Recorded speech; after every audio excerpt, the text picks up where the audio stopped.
درخت اگر ہمیں وائی فائی سگنل دیتے تو ہر گھر کے سامنے ہوتے، مگر درخت ہمیں زندگی دیتے ہیں جس کا ہمیں شعور نہیں۔ اگر انسان اپنی انگلیوں کا استعمال اپنی ہی غلطیوں کو گننے کے لیے کرے تو دوسروں پر انگلی اٹھانے کا وقت ہی نہ ملے۔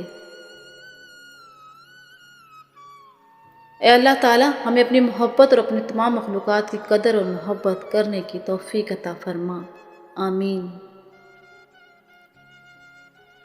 ہر مشکل کی دوا میرا اللہ کافی ہے۔ لوگ رشتے تو چھوڑ دیتے ہیں مگر اپنی ضد نہیں۔ دیر سے بنو لیکن کچھ بنو، کیونکہ لوگ وقت کے ساتھ خیریت کے بجائے حیثیت پوچھنے لگتے ہیں۔ میں جو سب کا دل رکھتی ہوں، لوگوں میں بھی دل رکھتی ہوں۔ بے حساب حسرتیں نہ پالیے، جو ملا ہے اسے سنبھالیے۔ ابھی ایسے الفاظ ایجاد نہیں ہوئے جو احساس کو بیان کر سکیں۔ احساس کی دنیا الفاظ کی دنیا سے بہت آگے ہے۔ اچھی باتیں پڑھنے کی عادت ہو تو اچھی باتیں کرنے کی عادت خود بخود بن جاتی ہے۔ شک ایک ایسی بیماری ہے جو انسان کا سکون ختم کر دیتی ہے۔ غصہ کے وقت تھوڑا رک جائیں، غلطی کے وقت تھوڑا جھک جائیں، زندگی آسان ہو جائے گی۔ کچھ سوالوں کے جوابات صرف وقت دیتا ہے، اور جو جواب وقت دیتا ہے وہ لاجواب ہوتے ہیں۔ کبھی کسی کو یہ مت کہو کہ تم مجھے یاد رکھنا، تم اگر یاد رکھنے کے قابل ہوئے تو یقیناً یاد رہ جاؤ گے۔ کچھ لوگ جدھر کی ہوا دیکھتے ہیں ادھر چل پڑتے ہیں، حالانکہ یہ کام انسانوں کا نہیں، گلی میں پڑے شاپروں کا ہوتا ہے۔ جب کسی کے لیے آپ کا ہونا نہ ہونا برابر ہو تو اس کو اپنے ہونے کا بار بار احساس دلاتے رہنا بے معنی ہے۔ رابطے اتنے ہی رکھو جتنے تکلیف نہ دیں۔ اگر ہم اپنی زبان کی پھیلائی ہوئی مصیبتوں کا جائزہ لیں تو معلوم ہوگا کہ خاموشی میں کتنی راحت ہے۔ اگر لوگ اپنی ضرورت کے وقت ہی آپ کو یاد کرتے ہیں تو برا مت مانیے، کیونکہ چراغ کی یاد تبھی آتی ہے جب اندھیرا ہوتا ہے۔ دوسروں کی مدد کیا کرو، اللہ تمہاری مدد کرے گا۔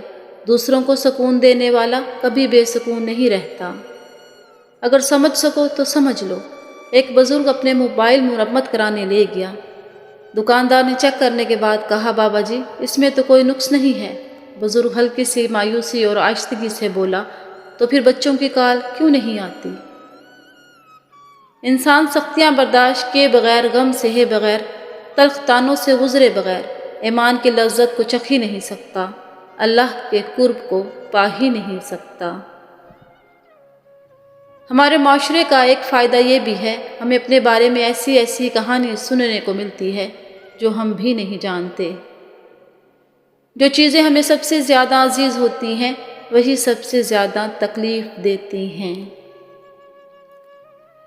حضرت علی رضی اللہ تعالیٰ عنہ نے فرمایا، دوستی کا بھرم صرف وہ لوگ رکھ سکتے ہیں جن کے وجود میں سمندر جتنا دل ہو۔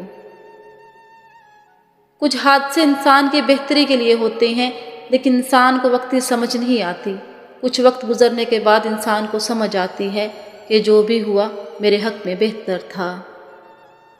اپنے بچوں کے لیے اعلیٰ مثال قائم کریں، ان کو دینے کی عادت ڈالیں، مانگنے اور چھیننے کی نہیں۔ جب تک دل ٹوٹے گا نہیں، دل میں روشنی کیسے داخل ہوگی؟ کبھی مخلص تو کبھی منافق ہیں، یہ مطلبی لوگ ماحول کے مطابق ہیں۔ غصہ کیوں آتا ہے؟ غصہ اس لیے آتا ہے کہ آپ اس انسان کی تربیت اپنے مزاج میں کرنا چاہتے ہیں، حالانکہ ہر انسان اپنا مزاج رکھتا ہے۔ تمہارے اندر ایک ایسی قوت ہے جو تمہیں زندگی دیتی ہے، اسے ڈھونڈو۔ تمہاری پریشانیاں تمہاری بے ادبی اور ناشکری سے جڑی ہوئی ہیں۔ اپنے آپ کو چھوٹا نہ سمجھو، تم بے خودی کے عالم میں خود کائنات ہو۔ رویوں کی تکلیف اگر دل میں اتر جائے تو الفاظ اس کا مداوع نہیں کر سکتے۔ خطرناک وہ ہوتے ہیں جو اندر سے بدصورت ہوتے ہیں۔ چہروں کی بدصورتی کسی کو نقصان نہیں پہنچاتی۔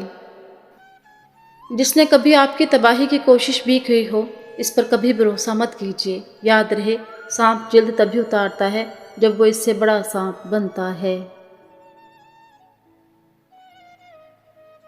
کسی بھی شخص کا دوسرا چہرہ تلاش کرنے کی کوشش نہ کرو۔ تمہارے لیے یہی کافی ہے کہ اس نے تمہارا احترام کیا اور اپنا بہتر چہرہ تمہارے سامنے پیش کیا۔